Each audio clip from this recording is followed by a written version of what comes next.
The distress signal pierced through the void of space, broadcasting on all emergency frequencies. The message was desperate and clear. The Ylthari colony ship, brightness of hope, was dying, and 347 souls would die with it, unless help arrived soon. In the grand chambers of the Galactic Council, the alert triggered immediate response protocols.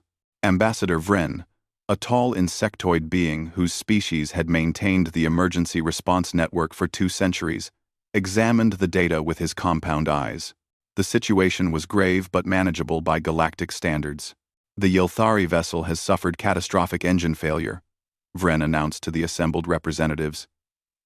Their life support systems are failing. Estimated survival time is 6 cycles. Around the chamber, various species nodded their understanding. 6 cycles meant roughly 18 standard days. The nearest Council rescue vessel could arrive in 5.5 cycles. Tight, but acceptable. The rescue fleet began its mobilization procedures.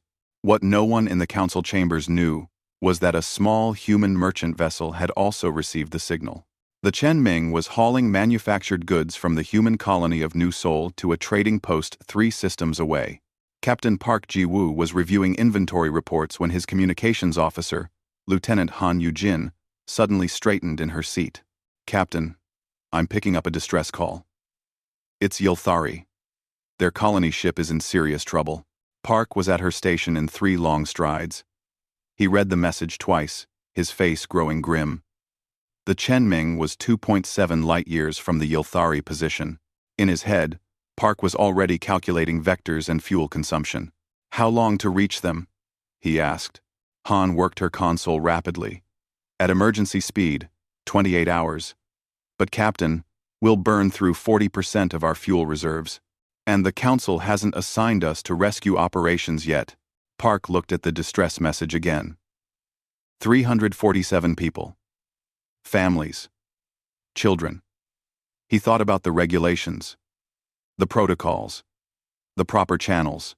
Then he thought about his grandmother, who had survived a ferry disaster when strangers risked everything to save passengers they'd never met. "Set course for the Ylthari vessel," Park said quietly. "Maximum safe speed. Actually, push it to maximum emergency speed." "Sir, shouldn't we wait for Council authorization?" Han asked, though her hands were already moving across her controls. "People are dying right now, Lieutenant. We're not waiting for paperwork." The Chen Ming changed course, its engines burning bright as it accelerated toward the stricken colony ship. In the Council chambers, Ambassador Vren received an unusual notification. The human vessel Chen Ming had altered course and was heading toward the Ylthari ship at what the computer tagged as unsafe velocity. Vren sent a polite communication to the human ship. "Captain Park, this is Council Ambassador Vren. We appreciate your concern, but official rescue vessels are already en route. There is no need for you to divert your mission." Park's response came quickly. "Respectfully, Ambassador, people are dying. We're already committed." Chen Ming out. Vren stared at his communication console. The humans had been Council members for only 8 standard years. They were still learning galactic customs and protocols. This was clearly a misunderstanding of how emergency response worked. The proper procedure was to alert the Council, wait for authorization, and allow designated rescue vessels to handle the situation. But the Chen Ming was already accelerating, pushing its engines harder than any galactic merchant vessel would dare. Vren calculated the human ship's arrival time, and his antennae twitched in confusion. The humans would arrive in approximately 1 cycle, maybe slightly more. That was impossible. No merchant vessel could safely travel that fast, and no captain would burn that much fuel for strangers. Unless the humans didn't care about the cost. Aboard the dying Ylthari colony ship, Commander Thel moved through the darkened corridors, checking on his people. The brightness of hope had been 3 days into its journey to a new colony world when the main reactor failed. The backup systems had kept them alive, but those were failing too. Thel had received the Council's message. Help would arrive in 5.5 cycles. He looked at the children huddled with their parents in the last functioning compartment, their breath already forming small clouds in the cooling air. 5.5 cycles would be too late for many of them. Then his communications officer, a young female named Sari, called him urgently to the bridge. "Commander, we have a new transmission. It's from a human vessel." Thel knew little about humans. They were newcomers to the Council. From a world they called Earth. His people had never traded with them or dealt with them diplomatically. The message played. "Yilthari, vessel Brightness of Hope. This is human Captain Park Ji-woo of the merchant ship Chen Ming. We have received your distress call. Hold on. We're coming fast. 28 hours out. Do you understand? Help is 28 hours away. Stay with us." Sari looked at Thel with confusion. "Commander, the humans are too far away. Their database listing shows them as a merchant vessel. They can't possibly reach us that quickly." Thel studied the message. 28 hours. Just over one cycle. It was impossible by every calculation he knew. But the human captain's voice had been absolutely certain. "Respond to them," Thel said. "Tell them we understand. And tell them we'll try to hold on." As the Chen Ming raced through space, Park sent another message. This one went out on human emergency frequencies to any vessel within range. "This is Captain Park Ji-woo. We have a rescue situation. Yilthari colony ship with 347 people. Life support failing. Any human ships in range? Please respond." Within minutes, 3 responses came back. The cargo hauler, Seojun's Pride, the science vessel Discovery, and a small courier ship called Swift Current. All 3 immediately changed course. No one asked about compensation. No one questioned the decision. The call had gone out, and they answered. That's what humans did. The Galactic Council chambers filled with urgent discussion. Ambassador Vren stood before the assembled representatives, displaying the tracking data for all vessels heading toward the Yilthari colony ship. "The humans have mobilized 4 ships, Vren reported, his voice carrying a note of confusion. "All merchant or civilian vessels. None are designated rescue craft." Council Representative Than, a aquatic species who spoke through a translation device, rippled with concern. "They will damage their vessels traveling at such speeds. These are not military craft built for emergency acceleration. Perhaps they don't understand the risks," suggested Representative Cole, whose species had been exploring space for 3,000 years. "They are very new to interstellar travel. Should we order them to reduce speed?" Vren checked the calculations again. The lead human vessel, the Chen Ming, was pushing its engines at 112% of recommended maximum. The other 3 human ships were doing the same. By galactic standards, this was reckless to the point of suicidal. "I have sent 3 more advisories," Vren said. "The humans acknowledge receipt, but continue their current trajectory." Captain Park sent a message stating that regulations matter less than lives. The council chamber fell silent. This was not how civilized species operated.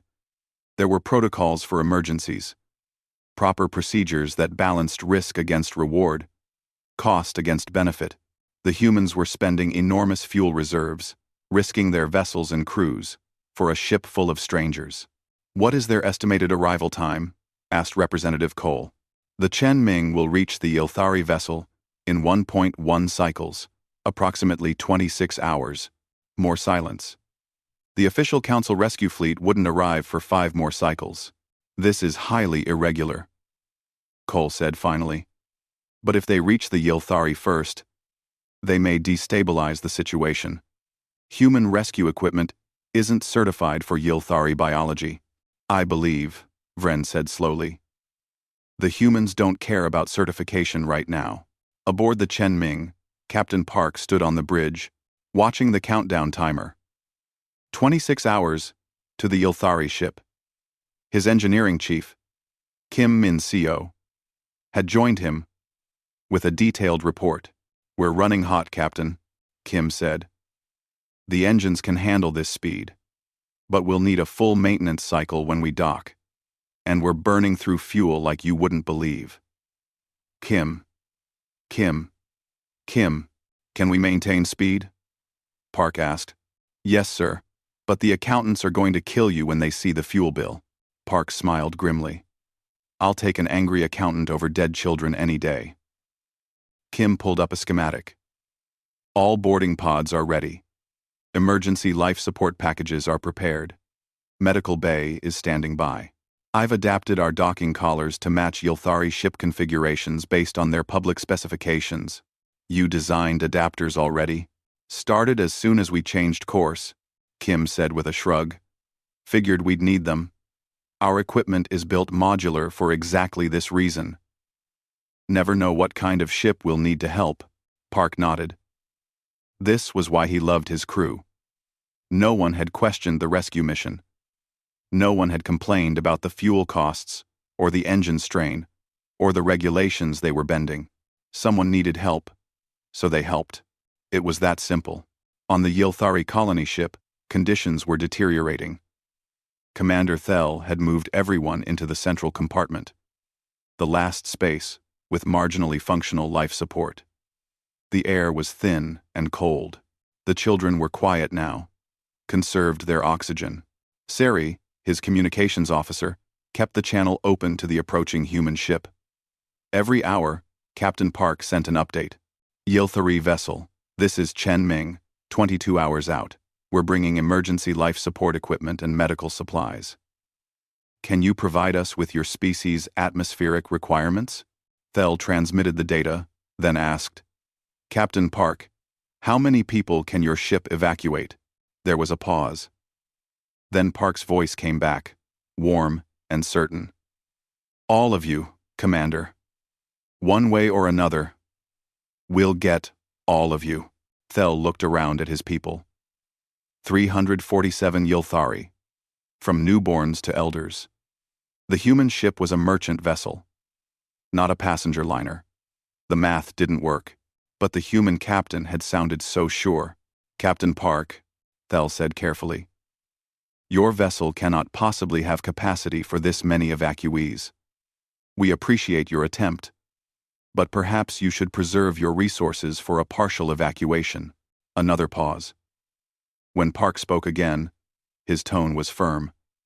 Commander Thel, I need you to understand something. We're not here to save some of you. We're here to save all of you. My crew and I will sleep on the floor if we have to. We'll share our rations and our water. But everyone on your ship is getting off that ship alive. Do you understand? Cruz. Thel felt something unexpected. Hope. The human captain wasn't offering a calculated rescue based on optimal resource allocation. He was offering everything his ship and crew had. I understand, Captain Park. Thank you. As the Chen Ming drew closer, the three other human vessels coordinated their approach. The cargo hauler Seojun's Pride radioed Park with an inventory of their emergency supplies. The science vessel Discovery had medical personnel aboard who were rapidly learning Yilthari biology from public databases. The courier ship Swift Current was the fastest of the four and would arrive just minutes after the Chen Ming. Vren watched all of this from the council chambers. He observed the constant communication between the human vessels, the way they coordinated without any central authority directing them. Each captain had made an independent decision to help, but they worked together like parts of a single organism. They're not following any rescue protocol I recognize, Vren said to his aide. Each ship is operating independently, but they're perfectly synchronized. Perhaps that is their protocol, his aide suggested. Independent action toward a common goal. Vren considered this. In galactic society, emergencies were handled by designated authorities with proper equipment and training. But humans seemed to operate on a different principle. Anyone who could help, should help, immediately, with whatever they had available. It was terrifyingly inefficient by council standards. It was also working. The Chen Ming dropped out of faster-than-light travel just 300 kilometers from the dying Yilthari colony ship. Captain Park didn't waste time with extensive communications protocols or docking negotiations. His ship had been built with emergencies in mind, and every crew member knew their role. Launch boarding pods, Park ordered. Medical teams, engineering teams, go now. 6 emergency pods shot out from the Chen Ming, each carrying human crew members in powered exosuits. They crossed the distance to the brightness of hope in minutes, magnetic clamps locking onto the Yilthari hull with solid metallic thuds. Commander Thel watched through his external cameras as the humans worked. They moved with rapid precision, attaching equipment to his ship's hull, cutting through damaged sections, establishing emergency airlocks where the standard docking ports had failed. "They're not waiting for permission," Sari observed, her voice filled with wonder. "No," Thel agreed. "They're not." The first human through the emergency airlock was Chief Engineer Kim Min-seo. She pulled off her helmet, revealing a face lined with concentration, and immediately approached Thel. "Commander, I'm Engineer Kim. Where's your reactor room? We need to stabilize your life support immediately." Thel gestured toward the corridor. "This way, but our systems are completely incompatible with Council standard equipment." Kim smiled as she followed him. "That's okay. Our gear is designed to work with systems we've never seen before. We'll make it fit." 1. Behind her, more humans poured through the airlock.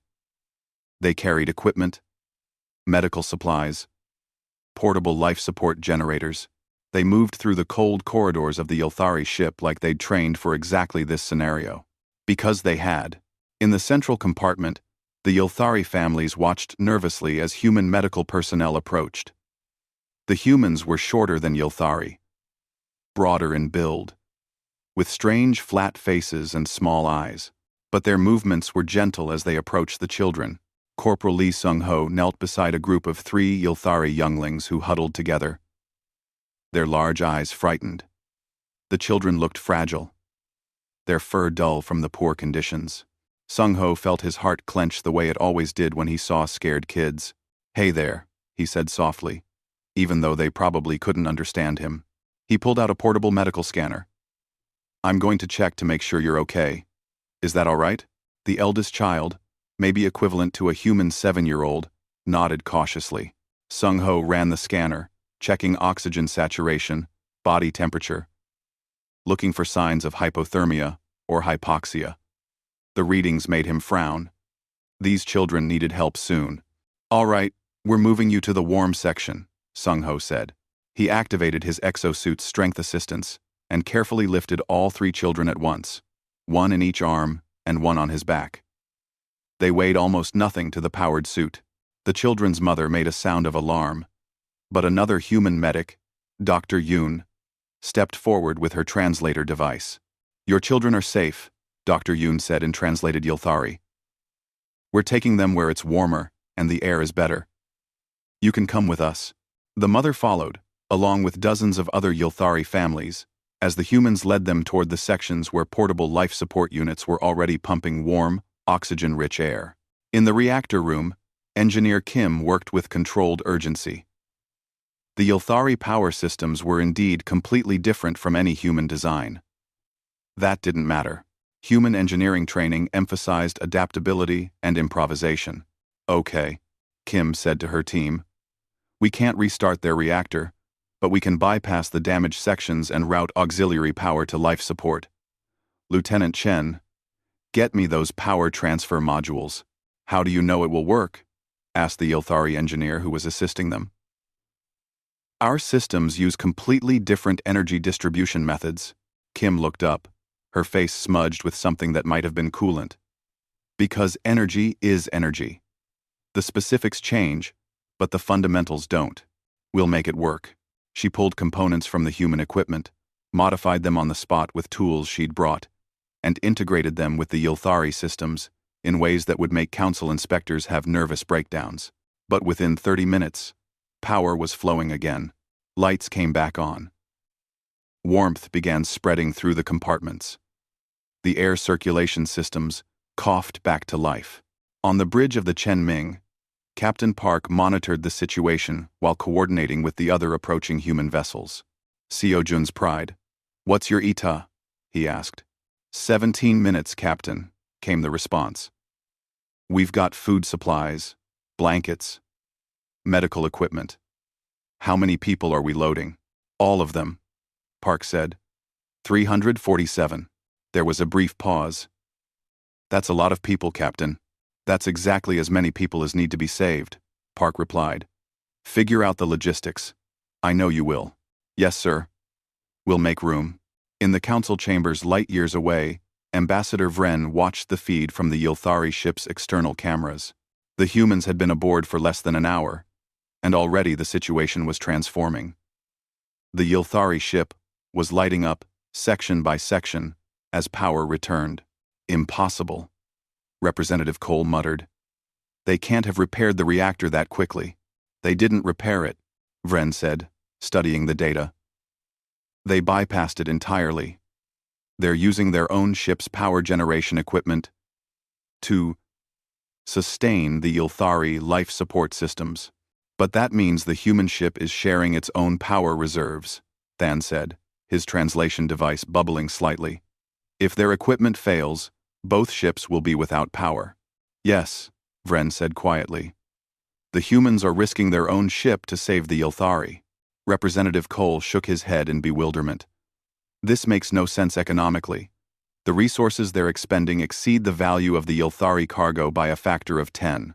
Vren watched as another group of human crew members carried Ylthari children to safety. Watched as human engineers worked alongside Ylthari technicians. Watched as human medical personnel treated injured Ylthari with the same care they would give their own species.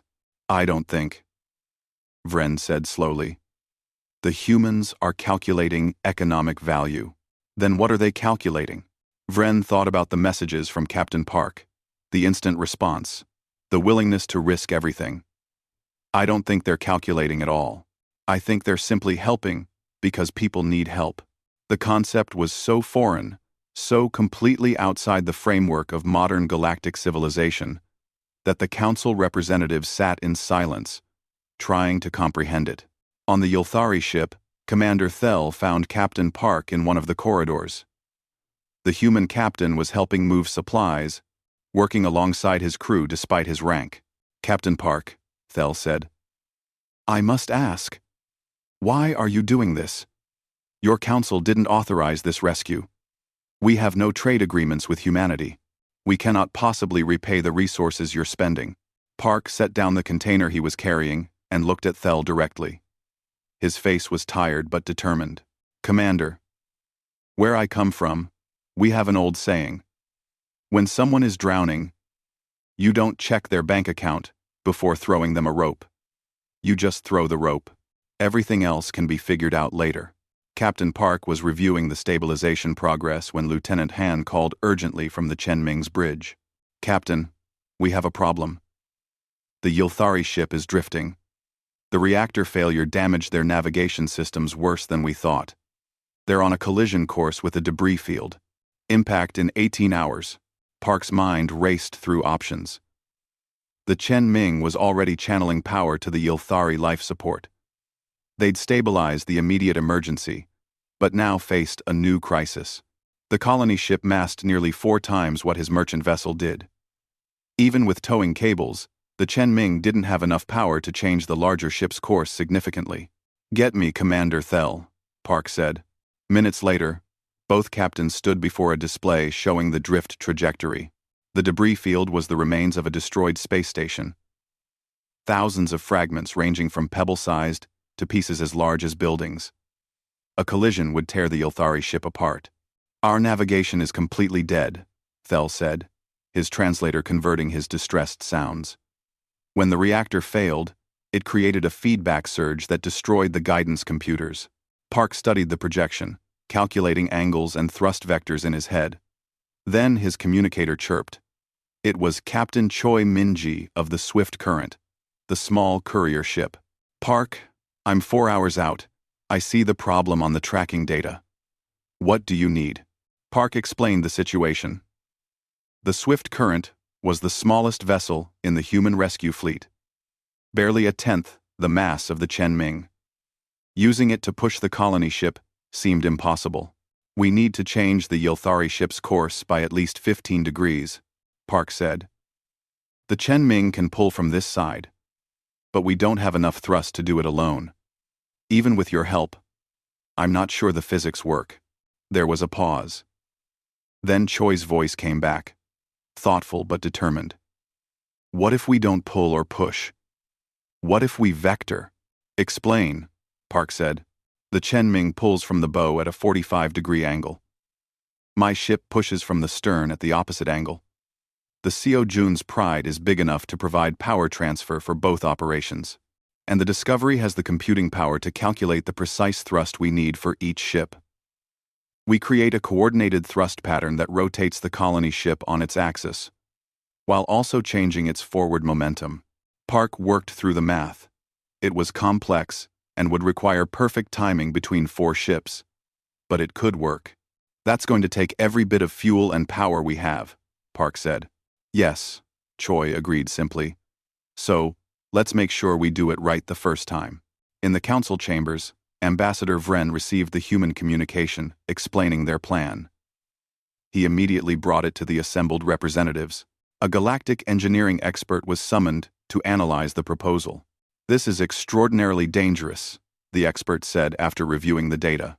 "The thrust calculations must be precise to within 0.003%, or the Yilthari ship could tumble or break apart. The humans would need perfect coordination across 4 vessels with different engine types and capabilities." "Can it work?" Vren asked. "Theoretically, yes. But it requires a level of multi-vessel coordination that typically takes trained fleet crews weeks to develop. These are civilian merchant ships. But they're human civilian merchant ships," Vren said quietly, remembering the lightning-fast response, the instant cooperation between vessels. "They seem to operate differently than we do." Over the next 4 hours, the human ships positioned themselves precisely. The Chen Ming attached towing cables to the Yilthari ship's bow. The swift current matched velocity at the stern, its docking clamps locked to the colony ship's hull. The Seo Jun's Pride positioned itself midway, extending power transfer beams to both the Chen Ming and swift current. The Discovery deployed sensor arrays to monitor the entire operation. Aboard the Yilthari ship, Commander Thel had evacuated everyone to the central compartment and secured them for what might be a rough ride. The human crew members stayed aboard, strapping themselves in alongside the Yilthari families. Corporal Lee Sung-ho found himself seated next to the 3 Yilthari children he'd carried earlier. Their mother was holding them tight, fear evident in her large eyes. Sung-ho gave her what he hoped was a reassuring smile. "We've done this before," he said, though his translator. It was a lie. They'd never done anything exactly like this. But humans had been coordinating difficult maneuvers since the days of wooden ships on Earth's oceans. The principles remained the same. On the Discovery, the ship's main computer worked with input from all 4 human vessels. Lieutenant Park Soo-young, no relation to Captain Park, monitored the calculations. Her screens showed engine outputs, thrust vectors, mass distributions, and 1,000 other variables. "Coordination software is synced across all 4 ships," she reported. "We're ready for synchronized burn." Captain Park took a deep breath. "All ships. This is Chen Ming. On my mark, we execute the thrust pattern. 3, 2, 1. Mark." 4 ships fired their engines in perfect synchronization. The Chen Ming pulled. The swift current pushed, and both applied their thrust at precisely calculated angles. The forces transmitted through the dead Yilthari colony ship, and slowly, ponderously, the massive vessel began to rotate. Inside, the Yilthari felt the movement. There were frightened sounds, parents holding children tighter. The human crew members stayed calm, checking their restraints and monitoring the structural integrity displays on their portable equipment. 15 seconds. Lieutenant Park Soo-young announced. "Thrust is holding steady. Rotation rate is within acceptable parameters." On the swift current, Captain Choi watched her engine output displays climb toward dangerous levels. Her small ship was straining, pushing against a mass far greater than it was designed to move. But it was working. "Come on, baby," she muttered to her ship. "Just a little more. 25 seconds. Rotation. Reaching optimal angle. Prepare for forward thrust correction." The four ships adjusted their engine outputs according to the calculated pattern. The colony ship's rotation slowed, stopping at precisely the right angle. Now came the dangerous part. Changing its forward momentum. "Execute correction burn," Captain Park ordered. All four ships increased thrust. The Chen-Ming's engines glowed white-hot. The Swift Current's power systems screamed in protest. The Seojun's Pride channeled energy until its transfer beams looked like solid bars of light. Inside the Ylthari ship, the vibration increased. Some of the younger children started crying. Their parents made soothing sounds. The human crew members started singing, a simple melody that needed no translation. It was a song. Human mothers had sung to frighten children for thousands of years. 40 seconds. Trajectory shifting. "Come on! Come on!" Lieutenant Park Soo-young whispered. The colony ship's path bent slowly, degree by difficult degree. The debris field loomed ahead on the sensors, but the angle was changing. 50 seconds. We're at threshold. Shutting down in 3, 2, 1. Mark. The engines cut off simultaneously.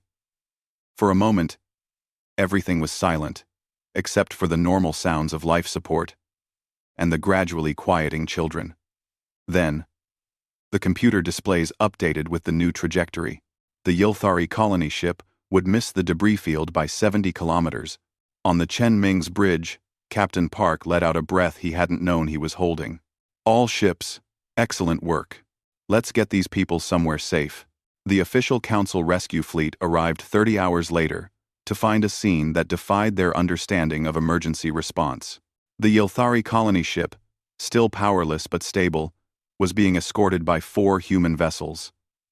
Temporary life support systems hummed throughout the Ylthari ship. 347 Ylthari were alive, warm, and fed. The council rescue commander, a being named Dreth, from a species known for military precision, requested permission to board the Ylthari vessel. What he found shocked him more than the successful rescue itself. Human crew members were still aboard, working alongside the Ylthari to maintain systems. They'd been there for nearly 2 days straight.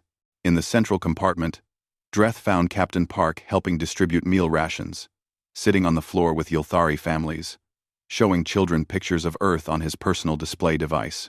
"Captain Park," Dreth said formally. "I am Commander Dreth of the Council Emergency Response Fleet. We are here to take over the rescue operation." Park stood, exhaustion evident in his movements. "Commander, good timing. The Ylthari ship needs a complete power system replacement before it can travel safely." "Yes, we have the appropriate equipment." Dreth paused, his translator struggling with what he wanted to say next. "Captain, I must ask, why did you do this? Your vessels are civilian. You had no authorization. You risked your ships and crews for strangers." Park looked around at the Ylthari families, at the children now playing games with human crew members, at Commander Thel, who was deep in conversation with Engineer Kim about long-term repairs. "Commander Dreth, I'm not sure how to explain this except to say that on Earth, we learned something important over thousands of years. We had ships that sailed on water oceans long before we reached space, and we had a law. An old law that every sailor understood. If you see someone drowning, you save them. You don't ask their nationality, or their religion, or whether they can pay you back. You just save them. Because that's what people do for each other." Dreth was silent for a long moment. "This law is written in your regulations?" "It's written in something deeper than regulations," Park said. "It's written in who we are." 2 weeks later, Ambassador Lee Hae-jin stood before the full Galactic Council. The rescue of the Ylthari colony ship had generated intense discussion throughout civilized space. Some species praised the human action. Others worried about the precedent of vessels operating outside official channels. The council had requested a formal explanation from humanity. Honored council members, Lee began. I understand there are concerns about human vessels responding to the Yilthari emergency without following established protocols. I'm here to explain why this happened and why it will keep happening. The chamber stirred. Representative Cole leaned forward. You intend to continue ignoring our emergency response procedures? Mater. No, Lee said firmly. We intend to follow our own procedures, which require any human vessel that receives a distress call to respond immediately with all available resources. Every human ship in space carries emergency rescue equipment as standard. Every human captain has authority to divert for rescue operations without seeking authorization. Every human crew trains in emergency response protocols. This isn't a violation of your system. It's simply how humanity operates. Ambassador Vren spoke up. Ambassador Lee, please help us understand. Your ships spent enormous resources on this rescue. Captain Park's vessel alone burned fuel worth more than his cargo's entire value. The 4 ships together spent enough to purchase a small space station. How do you justify this economically? Lee looked directly at Vren. We don't justify it economically, Ambassador. We justify it morally. 347 people are alive today who would have died. How do you put a price on that? How do you calculate the economic value of a child's life? The chamber fell completely silent. Lee continued, her voice strong but not aggressive.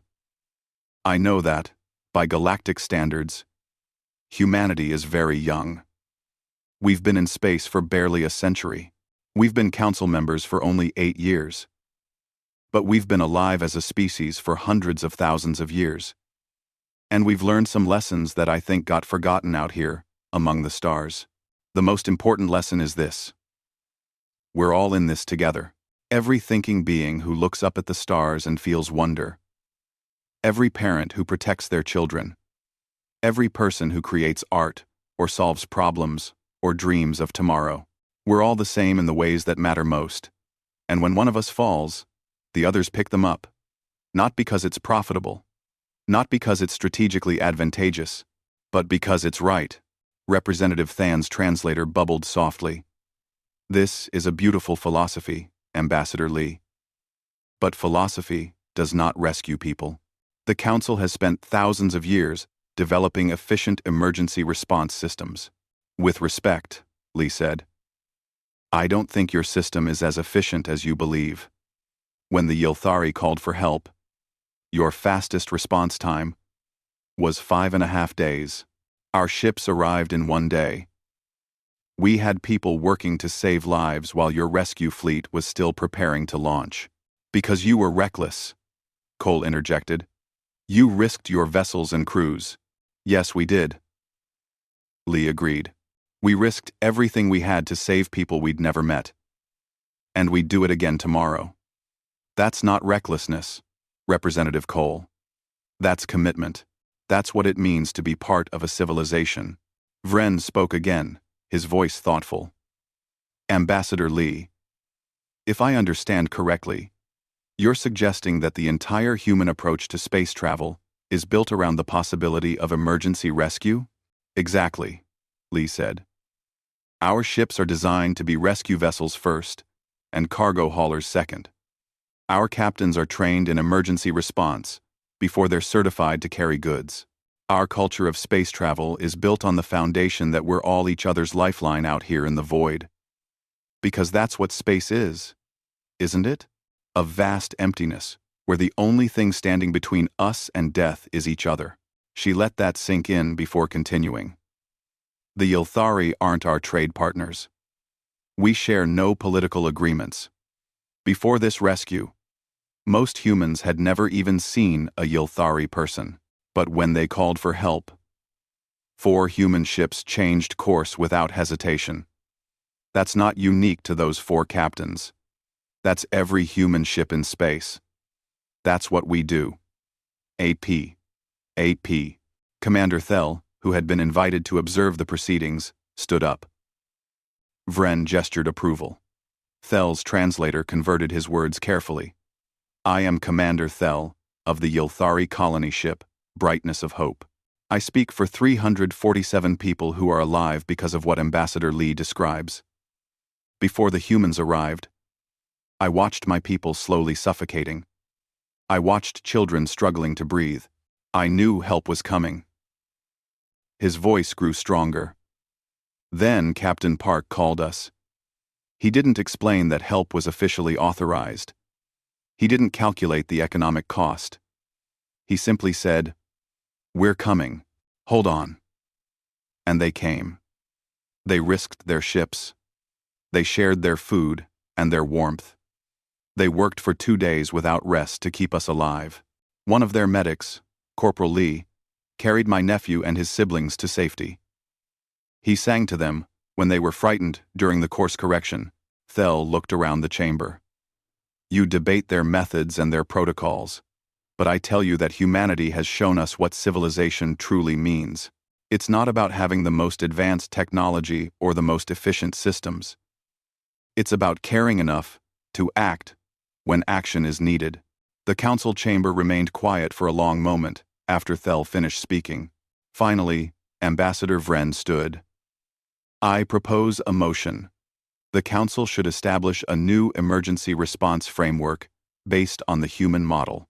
Any vessel, regardless of designation, should be authorized to respond to distress calls without requiring council approval.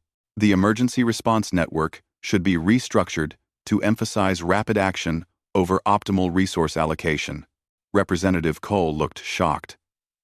Ambassador Vren, such a change would completely restructure thousands of years of protocol. Yes, Vren said simply. It would, and it should have happened long ago. The humans are correct. We became so focused on proper procedure that we forgot the actual purpose: saving lives. The motion passed after 3 hours of debate. The human protocol, as it became known, revolutionized galactic emergency response.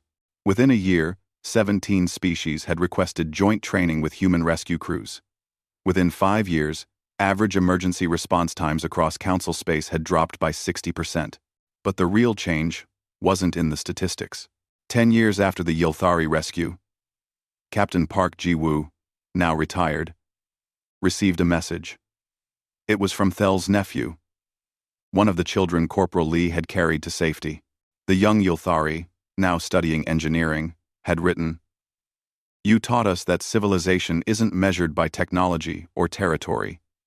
It's measured by who we choose to be when others need us. Thank you for showing us what humanity means. We're trying to live up to that example. Though, Park showed the message to his granddaughter, who was preparing to take her own captain's exam. Remember this, he told her. We didn't go to space to be conquerors or traitors. We went to space to be human. And being human means never leaving someone behind when we have the power to help all. She smiled. I know, grandfather. It's the first thing they teach us in academy now. When someone calls for help, you answer. Immediately. Park nodded, satisfied. The galaxy had learned what humans had always known. The true measure of any civilization is found in split-second decisions made in the face of someone else's crisis. Do you calculate costs, or do you throw the rope? Humanity had answered that question long ago, in wooden boats on storm-tossed oceans. They gave the same answer among the stars. You throw the rope, every time. Retry Claude can make mistakes. Please double-check responses. Ending /Silung-Clan, every time.